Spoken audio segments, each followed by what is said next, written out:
Word of life కార్యక్రమానికి స్వాగతం. ఇప్పుడు మా డాడీ పాస్టర్ బ్లెస్సింగ్ రాజు గారు వచ్చి వాక్యాన్ని అందించబోతున్నారు. ప్రభువైన యేసుక్రీస్తు నామములో గ్రేస్ టీవీ చూస్తున్నటువంటి ప్రతి ఒక్కరికి కూడా శుభాలు తెలియజేస్తాం. ప్రార్థన చేద్దాం, దేవుని వాక్యాన్ని ధ్యానించుకుందాం. ప్రేమించినటువంటి యేసయ్య నీకు వేలాది వందనాలు, స్తుతులు, స్తోత్రాలు చెల్లిస్తున్నాం తండ్రి. నీ వాక్యాన్ని ప్రభు మరొకసారి నీ ప్రియులైనటువంటి బిడ్డలందరితోనైనా పంచుకోవడానికి మీరు ఇచ్చినటువంటి ఆధిక్యతను బట్టి నీకు స్తుతులు చెల్లిస్తున్నాం. ఈ వాక్యాన్ని వినేటటువంటి ప్రతి ఒక్కరిని అత్యధికంగా దీవించమని, మీరు వారితో మాట్లాడి ప్రతి ఒక్క హృదయాన్ని కదిలించి ప్రభా నీ వైపు ఆకర్షించుకొనమని, ఈ వాక్యం ద్వారా ప్రతి ఒక్కరు దీవించబడు కృపను దయచేయమని నీకే సమయాన్ని బట్టి స్తుతులు చెల్లిస్తూ యేసునామాన్ని బట్టి ప్రార్థిస్తున్నాం తండ్రి, ఆమేన్. మన వ్యక్తిగత జీవితాల్లో చాలామంది ఏం చెప్తూ ఉంటామంటే యేసుక్రీస్తు అంటే మాకు చాలా ఇష్టం. చాలామంది చర్చెస్కి వెళ్ళి కూర్చుంటూ ఉంటారు. 4 సంవత్సరాలు 5 సంవత్సరాలు సభ్యులుగా కొనసాగుతూ ఉన్నటువంటి అనేక మందిని మనం చూస్తూ ఉన్నప్పుడు వాక్యాన్ని విన్నప్పుడల్లా కొంచెం ఆవేశపూరితమైనటువంటి నిర్ణయాలు తీసుకుంటూ ఉంటాం. అంతేకాకుండా నూతన సంవత్సరం ప్రారంభంలో కూడా మనందరం జనవరి మాసం నుంచి నేను మారిపోతున్నాను, నేను ఈ పని చేయను, పలానా కార్యానికి దూరంగా ఉండబోతున్నాను, నేను దేవుడు నాతో మాట్లాడాడని అనేక సందర్భాల్లో తీర్మానం మనం చేసుకుంటూ ఉంటాం. అయితే ఒక వ్యక్తి రక్షించబడ్డాడు అంటానికి సాదృశ్యం ఏంటంటే బాప్తిసం అనేటటువంటిది చాలా ప్రాముఖ్యమైన అంశంగా మనం చూడాలి. అనేక సందర్భాల్లో ఈ ప్రస్తావన వచ్చినటువంటి ప్రతి సమయంలో కూడా మనం ఏం చేస్తామంటే నాలో పలానా వీక్నెస్ ఉంది కాబట్టి, ఇంకా టైం ఉంది, పలానాది నేను వదులుకోలేకపోతున్నాను కాబట్టి నేను ఈ కార్యక్రమాన్ని వాయిదా వేస్తే బాగుంటుందని మనం ఏం చేస్తూ ఉంటామంటే వాయిదాలు పాటిస్తూ ఉంటాం. ప్రస్తుత పరిస్థితుల్లో మనం గమనించినట్లయితే స్వస్థతకి ఆశీర్వాదానికి ఉన్నటువంటి ప్రాధాన్యత రక్షణ గురించి ఉండట్లా. అంతేకాకుండా మనం ఎక్కువ ఎలాంటి మాటలు వినటానికి ఇష్టపడతామంటే ఆశీర్వాదం గూర్చి మాటలు వినటానికి ఇష్టపడతాం, స్వస్థతకు సంబంధించిన విషయాలు బాగా వినటానికి ఇష్టపడతా ఉంటాం. రక్షణ అనేటటువంటి ఒక ప్రముఖమైనటువంటి విషయానికి వచ్చేటప్పటికి చాలా లేట్ చేస్తూ ఉంటాం. సర్వసాధారణంగా మనం చెప్పే ఒక కారణం ఏంటంటే ఈ సిలువ మీద ఉన్నటువంటి దొంగ బాప్తిసం పొందలేదు కదండి, దేవుడు అన్నాడు కదా నీవు నాతో ఈరోజే పరదేశంలో ఉంటామని తెలియజేశాడు కాబట్టి లాస్ట్లో ఒకసారి దేవుణ్ణి మనం ప్రభు క్షమించమని అంటే సరిపోద్ది అనే భావనలో చాలామంది బతికేస్తూ ఉన్నారు. జస్ట్ అందరూ కూడా సంఘంలో కమ్యూనియన్ సర్వీస్లో పాలు పొందుతూ ఉన్నప్పుడు లాస్ట్ సీట్లో కూర్చుని చర్చ అయిన తర్వాత ఇంటికి వెళ్ళేటటువంటి చాలామంది దేవుని బిడ్డలు మనం చూస్తూ ఉంటాం. అయితే దేవునికి దూరంగా ఉండడం మూలంగా పరిపూర్ణమైన రక్షణ అనుభవంలోనికి రాకపోవడం మూలంగా చాలా కోల్పోతున్నాం మనం. ఎందుకంటే దేవుని పిల్లలై అధికారాన్ని కోల్పోతున్నాం. వాక్యంలో రాయబడినటువంటి సంగతి ఏంటంటే ఎవరైతే ఆయన అంగీకరిస్తారో వాళ్ళందరికీ కూడా దేవుని పిల్లలై అధికారం దేవుడు ఇచ్చాడు.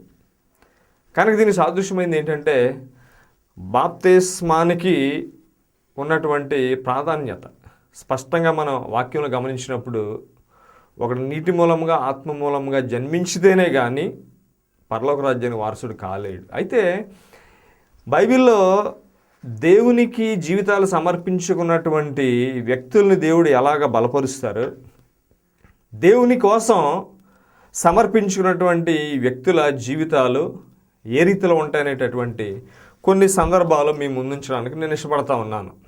మార్కు సువార్త 16వ అధ్యాయంలో 16 నుంచి 18 వచనంలో ఒకసారి గమనించినట్లయితే నమ్మి బాప్తిసం పొందినవాడు రక్షించబడును, నమ్మని వానికి శిక్ష విధించబడును. నమ్మిన వారి వలన ఈ సూచక్రియలు కనబడును. ఏవనగా నా నామమున దెయ్యములు వెళ్ళగొట్టుదురు, కొత్త భాషలు మాట్లాడుదురు, పాములను ఎత్తిపట్టుకుందురు, మరణకరమనేది ఏది త్రాగినను అది వారికి హాని చేయదు, రోగుల మీద చేతులు ఉంచినప్పుడు వారు స్వస్థత నొందుదురని శిష్యులతో యేసుక్రీస్తు వారు తెలియజేస్తున్నారు. నమ్మి బాప్తిజం పొందినటువంటి వానికి, రక్షణ నమ్మని వానికి శిక్ష విధించబడుతుంది. అయితే కేవలం యేసుక్రీస్తు వారు నువ్వు గనక నమ్మకుండా బాప్తిజం కనుక పొందకుండా ఉన్నట్లయితే నువ్వు నరకానికి వెళ్ళిపోతావు అనేటటువంటి చెప్పడంతో పాటుగా క్లియర్గా ఎవరైతే నమ్ముతారో వారు దేవుని ద్వారా దేవుని కుమారులుగా పొందేటటువంటి అధికారాన్ని గురించి అద్భుతమైన మాటలు ఇక్కడ మనం చూస్తాం. అని ఏమంటారంటే, ఎవరైతే నమ్ముతారో, ఎవరైతే బాప్తిజం పొందుతారో, రక్షణ కలగడంతో పాటుగా దేవుని ఆత్మ మీలో నివాసం చేస్తుంది. కాబట్టి ఎవరైతే నమ్మి బాప్తిజం పొందుతారో వారు దెయ్యములను వెళ్ళగొట్టేటటువంటి శక్తిని పొందుకుంటారని చూస్తున్నాం మొట్టమొదటిగా. తర్వాత మనం చూసినట్లయితే కొత్త భాషలు మాట్లాడుదురు, పాములను ఎత్తి పట్టుకుందురు, మరణకరమైనది ఏది త్రాగినది వారికి హాని చేయదు అని అంటంతో పాటుగా మీ రోగుల మీద చేతులు ఉంచినప్పుడు వారు స్వస్థత పొందుదురు అని యేసయ్య చెప్తున్నాడు. ఈ మాటలు విన్నప్పుడు మనకి చాలా మైండ్లో ఆలోచన వచ్చేది ఏంటంటే, చేతులు వేసి ప్రార్థన చేయాలంటే, దెయ్యాలు వెళ్ళగొట్టాలంటే పాస్టర్లు చేసే పని మా వల్ల ఏది కాదని అనుకుంటా ఉంటాం మనం. లాస్ట్ బెంచ్లో కూర్చుని వాక్యాన్ని విని అమ్మయ్య వాళ్ళకి అయిపోయింది తర్వాత చూసుకుందాంలే అనేటటువంటి వ్యక్తులు దేవుని యొక్క అధికారాన్ని కోల్పోబట్టి చాలామంది చేసే పని ఏంటంటే, నా భార్య రక్షించబడింది కాబట్టి నా భార్య చేసేటటువంటి ఉపవాస ప్రార్థన, చర్చికి వెళ్ళి వచ్చేస్తుంది కాబట్టి పిల్లల్ని తీసుకుని నా మీదకి విపరీతమైన ఆశీర్వాదాలు వచ్చేస్తాయని భర్త గారు అనుకుంటా ఉంటారు. ఒకవేళ భర్త రక్షించబడినట్లయితే భార్య ఏమని అనుకుంటుందంటే, మా ఆయన మంచి భక్తుడు కాబట్టి వారం వారం ఉపవాసం ఉంటున్నారు కనుక మా కుటుంబానికి గొప్ప ఆశీర్వాదం అనేటటువంటి భావంలో మనం మునిగిపోతూ ఉంటాం. అయితే ఒక సంగతి మనం గమనించవలసింది ఏంటంటే, ఎవరి విశ్వాసం వాళ్ళు రక్షిస్తుంది. ఒక కుటుంబం అంతా కూడా, రక్షించబడినటువంటి కుటుంబం అంతా కూడి దేవుని సన్నిధిలోకి వచ్చి ప్రార్థన చేస్తూ ఉన్నప్పుడు దేవుడు వాళ్ళ జీవితాల్లో కార్యాలు చేస్తాడు. ఇక్కడ చదవబడినటువంటి వాక్యములో మనము గమనించినట్లయితే, ఎవరైతే నమ్ముతారో, బాప్తిసం పొందుతారో వారికి రక్షణ ఉన్నది, నమ్మనటువంటి వాళ్ళకు శిక్ష విధించబడుతుంది అని చెప్పడంతో పాటుగా దేవుడు మనకి అధికారాన్ని ఇస్తున్నట్టు వాక్యాలు తెలియజేస్తున్నాయి. చాలామంది ఎవరికైనా కానీ ఇంట్లో ఇబ్బందికరమైన పరిస్థితులు ఉన్నప్పుడు ఫస్ట్ మనకు గుర్తొచ్చేది ఏంటంటే, దేవుడి కంటే హాస్పిటల్ చుట్టూ పరిగెడటానికి ప్రయత్నం చేస్తూ ఉంటాం మనం. లేదంటే ఏ ప్రేయర్ టవర్కో లేకపోతే ఒక స్వస్థత సంబంధించినటువంటి ఒక శాలకు ఫోన్ చేసి, హలో మా పరిస్థితులు ఇలా ఉన్నాయి కాబట్టి మా కుటుంబం కోసం ప్రార్థన చేయండి అనే స్థితిలో మనిషి ఉండడానికి కలిగినటువంటి కారణం ఏంటంటే, మనిషి జీవితంలో దేవుని కోసం తీర్మానాలు చేసుకోలేక, దేవుని కొరకు మనకున్నటువంటి బలహీనతలను విడిచిపెట్టలేకపోవడం మూలంగా సమస్యలతో కుటుంబాల్లో మనం బాధపడతా ఉన్నాం. అయితే దేవుని కోసం తీర్మానాలు చేసుకున్నటువంటి ప్రతి కుటుంబాన్ని కూడా దేవుడు హెచ్చించేటటువంటి వాడు అనే విషయాన్ని గమనించాలి. ఒక 10 days క్రితం మా ఫ్రెండ్ ఒక ఆయనని కలిసినటువంటి సందర్భంలో రాగానే దేవుని గురించి చాలా సంగతులు చెప్పడం ప్రారంభించాడు. ఆయన ఏమంటారంటే, ఎంతసేపు మనం కూర్చున్నా కానీ ఈ ముసలం ముచ్చట్లో పక్కన పెట్టేయాలి, టీవీ సీరియల్ గురించి పక్కన పెట్టేసేయాలి, లోకంలో ఏం జరుగుతుందో వాళ్ళ గురించి వీళ్ళ గురించి చాడీలు చెప్పుకోకుండా యేసయ్య గురించే మనం మాట్లాడుతూ ఉంటే అది మనకి దీవెన వస్తుంది, అది ఆశీర్వాదానికి దారితీస్తుంది, దేవుని గురించి మనం మాట్లాడుకుంటూనే ఉండాలంటూ ఆయన ఏమంటాడంటే, నేను దేవుణ్ణి తెలుసుకుంటానికి చాలా టైం పట్టేసింది. నా తల్లి బతుకున్నటువంటి సందర్భంలో నేను గనక దేవుణ్ణి అంగీకరించి ఉండుంటే మా అమ్మ చాలా సంతోషించేది. వాళ్ళు నన్ను ఎంతో ప్రేమించినటువంటి దాన్ని నేను సద్వినియోగం చేసుకోకుండా నేను ఇష్టానుసారంగా నేను జీవించాను కాబట్టి, దేవునికి నేను విరోధంగా ఉన్నాను కాబట్టి ఈరోజు నా జీవితంలో సంతోషం లేకుండా అయిపోయింది. చదువుని నేను కోల్పోయాను, అంతేకాకుండా నాకున్నటువంటి సమస్యల నుంచి బయటపడేటువంటి పరిస్థితులు కనపడలేకుండా అయినాయి. అయితే దేవుణ్ణి తెలుసుకునేటప్పటికి కొంచెం నాకు ఆలస్యమైంది అని తెలియజేస్తున్నాడు. అందుకే బైబిల్లో రాయబడినటువంటి మాటలు మనం చూసినట్లయితే, నీ బాల్య దినములందే నీ సృష్టికర్తను స్మరణకు తెచ్చుకొనుమని లేఖనాలు సెలవిస్తున్నాయి. అంటే ఎప్పుడైతే సమయం ఉన్నదో ఆ సమయంలో మనం సద్వినియోగం చేసుకున్నప్పుడు, ప్రభుతో సహవాసాన్ని కలిగి ఉన్నప్పుడు, దేవునికి మన హృదయంలో స్థానం ఇచ్చినప్పుడు, దేవుని కొరకు మనం జీవించినప్పుడు అది మన యొక్క భవిష్యత్తుని ప్రభావితం చేస్తుంది. చాలాసార్లు మనం అనుకునేది ఏంటంటే, ఇంకా టైం ఉంది, నేను ఇంకా 35 సంవత్సరాలే, 40 సంవత్సరాలే, లేకపోతే 45 సంవత్సరాలు ఇంకా అనుభవించాల్సినవి చాలా ఉన్నాయి. ఎన్ని అయిపోయిన తర్వాత ప్రభు దగ్గరికి వస్తే సరిపోద్ది అని అనుకుంటాం మూలంగా దేవుడు ఇచ్చేటటువంటి అధికారాన్ని మనం కోల్పోతా ఉన్నాం. ఎందుకంటే ఈ వాక్యంలో చదవబడినటువంటి లేఖనాలు మనం పరిశీలించినప్పుడు యేసుక్రీస్తు మనకి ఇచ్చినటువంటి అధికారం ఏంటంటే, నీవు నమ్మి బాప్తిసం పొంది రక్షించబడినప్పుడు నీవు నా నామములో దెయ్యాలు వెళ్ళగొడతామని తెలియజేస్తున్నాడు. మరణకరమైనది ఏది తాగినా నీకు హాని చేయదని తెలియజేస్తున్నాడు. ప్రాముఖ్యమైన అంశం ఏంటంటే, మీరు రోగుల మీద చేతులుంచినప్పుడు ఇతరులు స్వస్థత పొందుతారు. ఎవరైతే బలహీనంగా ఉన్నారో మీరు వెళ్ళి వాళ్ళ మీద చేతులు ఉంచినట్లయితే వారు స్వస్థత పొందారని చూడగలుగుతాం. అయితే దేవుడు మనకు అధికారం ఇచ్చాడు కాబట్టి నాకు అంత అవసరం లేదులేండి, జనాలందరి దగ్గరికి వెళ్ళి నేను సేవ చేసేటాన్ని నాకు పిలిపే లేదు అని అనుకున్నా కానీ, కనీసం మన ఇంట్లో వాళ్ళకైనా కానీ ఎవరికైనా ఇబ్బంది కలిగినప్పుడు వారి కొరకైనా కానీ ప్రార్థన చేసేటటువంటి శక్తి మనకు కావాలి. మన కుటుంబానికైనా మేలు కలగాలనేసి అంటే మనము దేవుని కొరకు జీవితాలు ఎప్పుడైతే సమర్పించుకుంటామో ప్రభు కొరకు బలమైనటువంటి సాధనాలుగా మనం వాడబడగలం. దేవునికే మహిమ కలుగును గాక. అంతేకాకుండా మొట్టమొదటి సంఘాన్ని మనం చూసినప్పుడు, పేతురు యోహానులు దేవుని యొక్క వాక్యాన్ని ప్రకటించబడినప్పుడు 3,000 మంది సంఘానికి చేర్చబడ్డారు.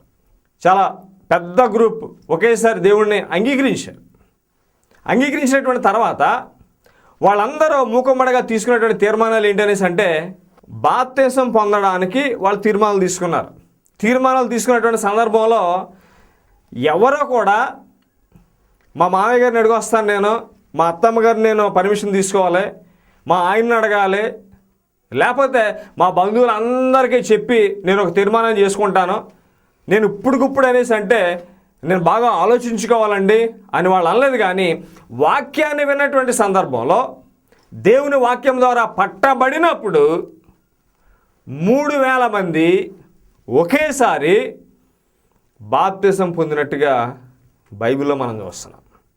ఒకసారి ఆ వచనాలు మీ కొరకు చదివి వినిపించడానికి నేను ఇష్టపడతా ఉన్నాను. ఏ వ్యక్తులైతే తీర్మానాలు చేసుకున్నారో 3,000 మంది రక్షణ పొందారో, బాప్తిసం పొందారో, వాళ్ళు ఎలా ఉన్నారు అని మనం అక్కడ చూసినట్లయితే, వీరు అపోస్తలుల బోధయందు, సహవాసమందు, రొట్టె విరిచేటందు, ప్రార్థన చేయటందును ఎడతెగక యుండిరి అని చూస్తున్నాం. అక్కడ వాక్యాన్ని వినటానికి వాళ్ళు సిద్ధంగా ఉన్నారు. ప్రతిరోజు రొట్టె విరవడంలో, ఈ బల్ల ఆరాధనలో పాలు పొందుతూ ఉన్నారు. సహవాసంలో ఎడతెగకుండా ఉన్నారు. ప్రార్థన యందు విసుగు చెందకుండా వాళ్ళు ప్రతిరోజు కూడా కూడుకోవడం అనేది వాక్యంలో మనం చూస్తున్నాం. అంతేకాకుండా వాళ్ళందరూ కూడా సమిష్టిగా వాళ్ళు ఏం చేస్తున్నారంటే, ఏదైతే ఆస్తి ఉన్నదో సమిష్టిగా ఉంచుకోవడంతో పాటుగా ఎవరైతే అక్కర కొలదే ఉన్నారో వాళ్ళకి పంచిపెట్టడంతో పాటుగా, అంతేకాకుండా వారికి దేవుడిచ్చినటువంటి మనసు ఏంటంటే ఏక మనస్కులై ఉన్నారు అనేటటువంటి మాటలు దేవుని వాక్యంలో మనం చూడగలుగుతా ఉన్నాం. ఏక మనసు అనేది ఎప్పుడు కలుగుతుంది అనేసి అంటే, సంఘమంతా కూడా ప్రభు మనసు కలిగి ఉన్నప్పుడు. ప్రభు మనసు ఎప్పుడు మనకు కలుగుతుందంటే, పరిపూర్ణమైన రక్షణలోనికి మనం నడిపించబడినప్పుడు, దేవుని యొక్క ఆత్మ ద్వారా మనం నడిపించబడతాం కాబట్టి ఏక మనస్సు అనేది ఉంటుంది. కాబట్టి ఇక్కడ వాక్యంలో మనం గమనిస్తూ ఉన్నట్లయితే ప్రతి ఒక్కరూ కూడా రక్షణ పొందినటువంటి వారందరూ అనుదినము కూడా దేవాలయములో తప్పక కూడుకుంటా ఉన్నారనేటటువంటి మాటలు వాక్యంలో మనం చూడగలుగుతున్నాం. ఈ వాక్యాన్ని వింటున్నటువంటి నా ప్రియమైనటువంటి సహోదరి సహోదరులారా, మొట్టమొదటిగా మార్కు సువార్తలో చదివినటువంటి మాటలు మనం జ్ఞాపకం చేసుకుంటా ఉంటే, దేవుడు మనల్ని ఎప్పుడైతే ఆయన నామములో రక్షణ పొందినప్పుడు, బాప్తిస్మం పొందినప్పుడు శక్తితో మనలను బలపరుస్తున్నట్టుగా మనం చూడగలుగుతున్నాం. ఈ రెండో సంఘటనలో మనం చూసినప్పుడు 3,000 మంది ఒకేసారి దేవుని కొరకు తీర్మానాలు చేసుకుంటా ఉన్నటువంటి వాళ్ళు ఎలా ఉన్నారంటే, అనుదినము కూడా వారానికి ఒకసారి కాదండి, నెలకొకసారి కాదు, ఇక్కడ ప్రతిరోజు వారు కూడుకుంటూ దేవుణ్ణి మహిమపరచడం మనం చూస్తూ ఉన్నాం. వాళ్ళందరూ కూడుకొని దేవుని మహిమపరచడాన్ని బట్టి, సహవాసాల ప్రార్థనలు ఎడతెగ ఉండబట్టి వారి మధ్యన దేవుడు అద్భుత కార్యాలు, సూచక క్రియలు చేసినట్టుగా బైబిల్లో మనం చూడగలుగుతాం. తర్వాత అంశాన్ని మీ ముందు ఉంచడానికి నేను ఇష్టపడేది ఏంటంటే, పేతురు యోహానులు ప్రార్థన చేసుకుంటానికి మధ్యాహ్నం 3 గంటల సమయంలో దేవాలయంలోనికి వెళ్తా ఉన్నప్పుడు ఒక కృంటి భిక్షగాడు మెట్ల పక్కన కూర్చున్నప్పుడు వాడు ఏం చేస్తున్నాడంటే, వీళ్ళ దగ్గర ఏమైనా దొరుకుతుందేమో అని చూస్తున్నాడు. అయితే పేతురు ఏమంటున్నాడంటే, వెండి బంగారాలు మా దగ్గర లేవు, కానీ మాకు కలిగింది నీకు ఇస్తానని చెప్పాడు. నీకు విశ్వాసం ఉందా? ప్రభు గురించి నీకేం తెలుసా? ఆయన పేరు ఎప్పుడన్నా విన్నావా? అనేటటువంటి పెద్ద పెద్ద ప్రసంగాలు చేయకుండా వాళ్ళు ఏం చేశారంటే, యేసునామంలో నువ్వు లెమ్మని అని అనగానే వాడు దిగ్గున లేచి దేవుణ్ణి మహింపరుస్తా, గంతులేస్తా దేవాలయంతో వారి కూడా వెళ్ళినట్టుగా అపోస్తుల కార్యాల్లో చూడొచ్చు. అయితే ఇది అక్కడ ఉన్నటువంటి వ్యక్తులకి చాలా ఇబ్బందికరమైనటువంటి పరిస్థితిని కలగజేసింది. ఎవరికి ఇబ్బంది కలగజేసింది అనేసి అంటే, యాజకులు అంతేకాకుండా దేవాలయపు అధిపతులు, సద్దుకైలు ఎవరైతే ఉన్నారో వాళ్ళకి చాలా కష్టంగా అనిపిస్తూ ఉన్నది. ఎందుకంటే వాళ్ళ ద్వారా అటువంటి కార్యాలు ఇప్పుడు జరిగించబడలేదు కాబట్టి. పేతురు యోహానులు ఎప్పుడైతే ఈ అద్భుత కార్యాన్ని యేసు నామంలో చేసినప్పుడు వీళ్ళకి టెన్షన్ పట్టుకుంది. వీళ్ళ యొక్క ప్రభావం కోల్పోతారేమో అనేటటువంటి ఇబ్బందులు ఉన్నప్పుడు వాళ్ళకి వీళ్ళు చేసిన హెచ్చరిక ఏంటంటే, మీరు ఎట్టి పరిస్థితుల్లో దేవుని యొక్క వాక్యాన్ని బోధించకూడదు అని ఒక ఆజ్ఞ జారీ చేశారు అక్కడ. అంతేకాకుండా వీళ్ళకు ఉన్నటువంటి ధైర్యాన్ని చూసినప్పుడు, వీళ్ళు యేసు ప్రభుతో ఉన్నవాళ్ళు వీళ్ళకి ఎంత ధైర్యం ఎక్కడి నుంచి వచ్చింది, పామరులు కదా అని ఆశ్చర్యపోతూ ఉన్నారు వీళ్ళ బోధలకి. ప్రజలందరూ కూడా దేవుని వైపు తిప్పబడతా ఉన్నారు అక్కడ.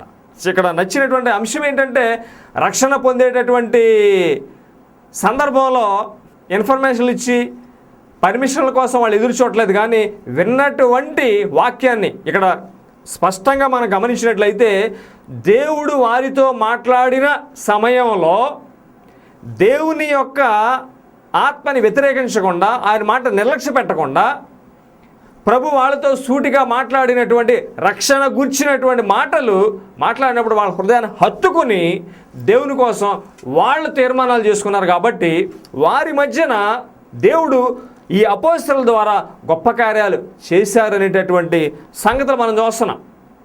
అయితే పేతురుని యోహాన్ని ఎప్పుడైతే యేసునామంలో మీరు బోధించకూడదని గట్టిగా ఆజ్ఞాపించినప్పుడు వీళ్ళందరూ ఏం చేస్తున్నారంటే ప్రార్థన చేస్తున్నారు. ఆ మాటలు అపోస్తల కార్యాలు 4వ అధ్యాయంలో 29 నుంచి చూసినట్లయితే, ప్రభువా ఈ సమయమునందు వారి బెదిరింపులు చూచి రోగులను స్వస్థపరచుటకును నీ పరిశుద్ధ సేవకుడైన యేసునామం ద్వారా సూచక్రియలను మహత్కార్యములను చేయుటకు నీ చేయి చాచి ఉండగా, నీ దాసులు బహుధైర్యముగా నీ వాక్యమును బోధించినట్లు అనుగ్రహించుము. వారు ప్రార్థన చేయగానే వారు కూడి ఉన్న చోటు కంపించెను. అప్పుడు వారందరూ పరిశుద్ధాత్మతో నిండిన వారై దేవుని వాక్యమును ధైర్యముగా బోధించిరి. ఈ మాటలు మనకు తెలియజేసేది ఏంటంటే, రక్షణ పొందినటువంటి వ్యక్తి కమిట్మెంట్ ఎలా ఉందంటే, అపోస్తలులతో పాటు జాయిన్ అయ్యారు. వాళ్ళు బెదిరింపులు చూసి హెచ్చరికలను బట్టి వాళ్ళు సైడ్ అయిపోవడం కాదు, కానీ వీళ్ళతో కలిసి అందరూ కూడా ప్రార్థన చేస్తూ ఉన్నప్పుడు జరిగింది ఏంటంటే, అక్కడ ఉన్నటువంటి ప్రాంతం భూమి కంపించింది. అంటే ఏ రీతిలో దేవుని ఆత్మ అక్కడికి దిగొస్తే ఆ ప్లేస్ షేక్ అయ్యింది అనేది ఒకసారి ఆలోచించండి. మనం చేసేటటువంటి ప్రార్థనకి శక్తి ఉండాలి అనేసి అంటే, మనకి అవసరమైంది స్పష్టంగా రక్షణ అవసరం. మనకి ఆశీర్వాదం కావాలన్నా, కుటుంబంలో సమస్యలకు పరిష్కారం కావాలన్నా, మొట్టమొదటగా మార్పు ఎక్కడ కలగాలనేసి అంటే హృదయంలో కలిగినప్పుడు, ప్రభు ఆత్మ ద్వారా మనతో పలికించేటటువంటి మాటలకు మనం లోబడినప్పుడు మనము చేసేటటువంటి ప్రార్థనలకు శక్తి ఉంటుంది, పరలోక సంబంధమైనటువంటి కార్యాలు జరుగుతాయి అంటానికి ఇక్కడ నిదర్శనం మనం చూసినట్లయితే, వాళ్ళందరూ కూడా అపోస్తుల పక్షాన నిలబడి సంఘం ఎవరైతే ఉన్నారో వాళ్ళు వీరితో కలిసి ప్రార్థన చేసినప్పుడు అక్కడ వారు ఉన్నటువంటి చోటు కంపించడంతో పాటుగా దేవుని ఆత్మ ద్వారా బలపరచబడి దేవుని వాక్యాన్ని బహు ధైర్యముగా బోధించిరి అని ఈ మాటల్లో మనం చూస్తాం. ఈ వాక్యాన్ని వింటున్నటువంటి నా ప్రియమైన సహోదరి సహోదరుడా, అనేక సంవత్సరాలుగా సంఘ సభ్యుడిగా సభ్యురాలుగా కొనసాగుతూ ఉండొచ్చు. నమ్మకంగా మీకు వచ్చేటువంటి ఆదాయంలో దేవునికి ఇచ్చి ఆయన కనపరిచి ఉండొచ్చు. అయితే మనకున్నటువంటి చిన్న చిన్న బలహీనతలను బట్టి, మనకున్నటువంటి చెడు అలవాట్లను బట్టి మనకేమనిపిస్తుంది అంటే చాలా చిన్న ప్రాబ్లం అండి అని అనుకుంటాం మనం. అయితే ఒక పాల బిందులో కనుక ఒక చిన్న డ్రాప్ విషాన్ని కనుక పోసినట్లయితే అదంతా కలుషితం అయిపోతుంది. కాబట్టి మనం చిన్న తప్పులు చేస్తున్నామే పెద్ద తప్పులు చేస్తున్నాం అనే దానికంటే దేవుని ఎదుట అవన్నీ విడిచిపెట్టి ప్రభు పాదాల దగ్గరికి వచ్చినట్లయితే దేవుని శక్తిని మనం అనుభవించగలం. ఒకటి గమనించండి, కుటుంబంలో ఒక్కళ్ళే రక్షించబడి ఆ ఒక్కళ్ళే ఓ మూలకెళ్ళి ప్రార్థన చేసుకుంటూ ఉంటే ఎలా ఉంటుంది? కుటుంబం అంతా రక్షించబడి, పిల్లలు భర్త భార్య రక్షించబడి వాళ్ళందరూ కలిపి ఒక చోట విజ్ఞాపన చేసినప్పుడు, ఏక మనసుతో ప్రార్థన చేసినప్పుడు, అపోస్తలుల రోజుల్లో దేవుడు ఎటువంటి కార్యాలు సంఘం మధ్యన చేశాడో అటువంటి కార్యాలు మన గృహాల్లో మన సంఘాల్లో ఎప్పుడు చూడడానికి అవకాశం కలుగుతుందంటే, కుటుంబం అంతా సంఘం అంతా కూడా ప్రభు కొరకు తీర్మానాలు చేసుకుని పరిశుద్ధాత్మ దేవుడు దేవుని సేవకుల ద్వారా ప్రతి ఆదివారం వాక్యాన్ని మాట్లాడే సందర్భంలో దేవుని మాటలకు లోబడి తీర్మానాలు చేసుకున్నప్పుడు, చాలాసార్లు మనం ఏం చేస్తూ ఉంటామంటే ఆవేశపూరితంగా తీర్మానాలు చేసుకుంటా ఉంటాం. ఈ వాల్ట నుంచి అని ఒక బరిగీసుకుంటాం. మనం నెక్స్ట్ మళ్ళీ ఏదో ఒకరోజు మనం తిరిగి వెనక్కి వెళ్ళిపోయినటువంటి అనేక మందిని చూడొచ్చు. అయితే దేవుడు ఎంత గొప్పవాడంటే, విశ్వాసానికి కర్త దాన్ని కొనసాగించేటటువంటి యేసు వైపు కనుక మనం చూసినప్పుడు మనకున్నటువంటి ఆకర్షణ పొందేటటువంటి బలహీనతలన్నీ విడిచిపెట్టి ప్రభు కోసం తీర్మానాలు చేసుకున్నప్పుడు మనం చేసేటటువంటి ప్రార్థనకి శక్తి ఉంటుంది అని ఈ చదవబడే వచనంలో మనం చూసాం. ముందుగా మనం మాట్లాడుకున్నప్పుడు యేసు క్రీస్తు తెలియజేసిన మాటలు ఏంటంటే, నమ్మి నువ్వు బాప్తిసం పొందినప్పుడు నీకు రక్షణ కలగడంతో పాటుగా నేను నీకు ఇచ్చే శక్తి ఏంటంటే నీవు నా నామములో దెయ్యాలు వెళ్ళగొడతావు అని తెలియజేశాడు ఆయన. ఎక్కడ కూడా పాస్టర్లారా లేకపోతే సేవకులారా మీరు నమ్మినటువంటి వాళ్ళు ఎవరైతే ఉన్నారో వాళ్ళకి నేను ఈ అధికారాన్ని ఇస్తున్నాను దేవుడు ఎక్కడా చెప్పట్లేదు. కానీ ఆయన ఏమంటున్నారంటే నమ్మినటువంటి వారి వలన అని క్లియర్గా రాయబడింది వాక్యంలో. సంఘాన్ని ఈరోజు దేవుడు బలపరచడానికి ఆయన ఇష్టపడతా ఉన్నాడు. సంఘస్థుడు అనబడినటువంటి వాడు బ్యాక్ బెంచ్లో కూర్చుని ఆమె అనగానే వెళ్ళిపోయేవాడుగా ఉండాలని దేవుడు కోరుకుంటలేదు. ఎందుకనేసి అంటే క్రైస్తవుడు అని అనగానే సామాన్యుడు కాదు, కానీ ఎక్స్ట్రాడినరీ పర్సన్ అనేటటువంటి విషయాన్ని మనం జ్ఞాపకం చేసుకోవాలి. అది ఎప్పుడు నీ జీవితంలో సాధ్యమవుతుందంటే మనలో ఉన్నటువంటి ప్రతి విధమైనటువంటి చిన్ని బలహీనతలు అయితే ఉన్నాయో, చిన్నగా దేవుని దగ్గరికి వెళ్లకుండా మనల్ని వెనక్కి లాగేటటువంటి ప్రతి విధమైనటువంటి వ్యసనమై ఉండొచ్చు, ఒక అవలక్షణమై ఉండొచ్చు, దాన్ని ఎప్పుడైతే విడిచిపెట్టి ప్రభు కోసం మనం జీవిస్తామో మన జీవితంలో అప్పటి నుంచి దేవుని యొక్క ఆశీర్వాదం అనేది ప్రారంభమవుతుంది.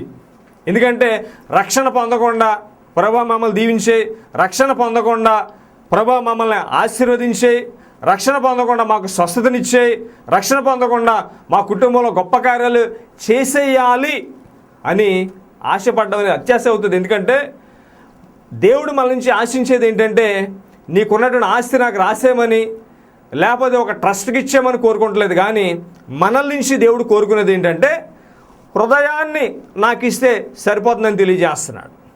అందుకే వాక్యములో మనము చదివినప్పుడు ఫిలిప్పీలకు రాసిన పత్రికలో క్రీస్తు సారూప్యాన్ని ధరించుకొని ఉండండి అని తెలియజేస్తున్నారు. అంతేకాకుండా పౌలు ఇచ్చే సాక్ష్యం ఏంటంటే, నేను క్రీస్తుని పోలి నడుచుకుంటున్నాను కాబట్టి మీరు నన్ను పోలి నడుచుకోండి అని ధైర్యంగా చెప్పగలిగాడండి ఆయన. ఈరోజు సంఘాలు దీవించబడకపోవడానికి కలిగిన ప్రధానమైన కారణం ఏంటంటే, ప్రభు కొరకు తీర్మానాలు చేసుకోలేకపోవడం వల్ల. దేవుని కొరకు ఇంకా టైం ఉందలే, ఇంకా సమయం ఉంది, ఎప్పటి నుంచో వింటున్నాం, యేసే వస్తాడని చెప్తున్నారు, అయినా కానీ రావడం లేదు, నేను అనుభవించవలసినవి చాలా ఉన్నాయి అని ఆలోచిస్తా కూర్చుంటే మన జీవితాల్లో దేవుడు తలపెట్టినటువంటి గొప్ప కార్యాలు, ప్రణాళికలు మనం కోల్పోతా ఉన్నాం. మనం బాగుండాలన్నా, మన కుటుంబాలు దీవించబడిన వారికి ఉండాలన్నా, మన తర్వాతి తరాలు దీవించబడాలన్నా కానీ మనతో ఎప్పుడైతే రక్షణ అనేది ప్రారంభించబడుతుందో, తప్పనిసరిగా మన ద్వారా మన గృహంలో ఉన్నటువంటి ప్రతి వ్యక్తి రక్షించబడినప్పుడు, దేవుని కొరకు తీర్మానాలు చేసుకున్నప్పుడు మన జీవితాల్లో ఆయన గొప్ప కార్యాలు చేస్తారు. చదవబడినటువంటి వాక్యములలో మనం గమనించినప్పుడు ఎక్కడా కూడా ఆది సంఘాన్ని మనం చూసినప్పుడు వాళ్ళు దేవుని కొరకు తీర్మానాలు చేసుకున్నప్పుడు వెనక్కి తిరగలేదు, కానీ ప్రతిరోజు కూడా దేవుని కొరకు వాళ్ళు జీవించిన వారుగా చూస్తున్నాం. ప్రతిరోజు వాళ్ళు రొట్టె విరవగలుగుతున్నారు అనేసి అంటే వారు పాపము లేని వారుగా వారు జీవించారు కాబట్టి. ప్రార్థనలు ఎడతెగక ఉన్నారు, అపోస్తల బోధలో వాళ్ళు ఎడతెగక ఉన్నారు, సహవాసంలో ఎడతెగక ఉంటా ఉన్నారు. అయితే ఈ రాత్రికాల సమయంలో ఎవరైతే బాప్తిసం పొంది ఆరాధన పాలు పొందుతున్న వారికి కూడా దేవుని నామాన్ని బట్టి మనం చేసేది ఏంటంటే, ఈ ఆది సంఘం ఏ రీతిలో దేవుని కొరకు మన్నించబడ్డారో, ప్రభు కొరకు సాక్షులుగా జీవించారో, అదే రీతిలో సంఘాలు ఉన్నప్పుడు కుటుంబాలుగా సంఘాలుగా మనం ప్రార్థన చేసినప్పుడు మన మధ్యన దేవుడు అద్భుత కార్యాలు చేస్తాడు. ఆది సంఘములో చేసినటువంటి కార్యాలు, అపోస్తలుల ద్వారా జరిగించిన కార్యాలు ఈ రోజులో కూడా దేవుడు చేయడానికి సమర్థుడై ఉన్నాడు. ఎందుకంటే అటువంటి కమిట్మెంట్ కలిగినటువంటి, అగ్నితో మన్నించబడినటువంటి క్రైస్తవులుగా సంఘాలలో మనం ఉన్నప్పుడు, కుటుంబాలలో దేవుని కొరకు మనం జీవించినప్పుడు, తీర్మానాలు చేసుకున్నప్పుడు, మనకున్నటువంటి ప్రతి విధమైనటువంటి అలవాట్లను విడిచిపెట్టినప్పుడు అది మన భవిష్యత్తుని నిర్ణయిస్తుంది. ఎందుకంటే దేవుని కొరకు మనం బతకడం ద్వారా మన భవిష్యత్తు అనేటటువంటిది ఆయన చేతిలోకి వెళ్తుంది. మన పిల్లలు దాని ద్వారా దీవించబడతారు. కాబట్టి ఇంకా టైం ఉందలే, తర్వాత చూసుకోవచ్చు, నాకు ఇలాంటి వీక్నెస్లు ఉన్నాయి కాబట్టి ఇవన్నీ నేను మానేశాక తర్వాత చేస్తానులే అనుకుంటా ఉండడం మూలంగా మన కుటుంబానికి మన చేతులారా మనమే దేవుడు తలపెట్టిన ప్రణాళికలకు దూరంగా ఉంటూ పిల్లల జీవితాల్లో ఆశీర్వాదం అనేది చూడలేకపోతా ఉన్నాం. కాబట్టి ఈ వాక్యాన్ని విన్నటువంటి నా ప్రియమైనటువంటి సహోదరి సహోదరులారా, ఎంతకాలమని మనం దేవుడిచ్చే ఆధిక్యతను మనం కోల్పోతాం. ఒకసారి ఆలోచించండి. రక్షించబడినటువంటి వ్యక్తులుగా దేవుడు మనల్ని బలపరుస్తున్నాడు అనడానికి నేను ఒక్కసారి మీకు జ్ఞాపకం చేసే సంగతులు ఏంటంటే, ఎవరైతే నమ్మి బాప్తిసం పొందుతారో వారికి రక్షణ, నమ్మినటువంటి వాళ్ళ వలన సూచికలు ఏం కనపడతాయని యేసుక్రీస్తు వారు చెప్తున్నారంటే, మీరు దెయ్యాలు వెళ్ళగొడతారని తెలియజేసి కొత్త భాషలు మాట్లాడతారన్నాడు. మరణకరమైన ఏది తాగినా మీకు హాని చేయదని చెప్పాడు.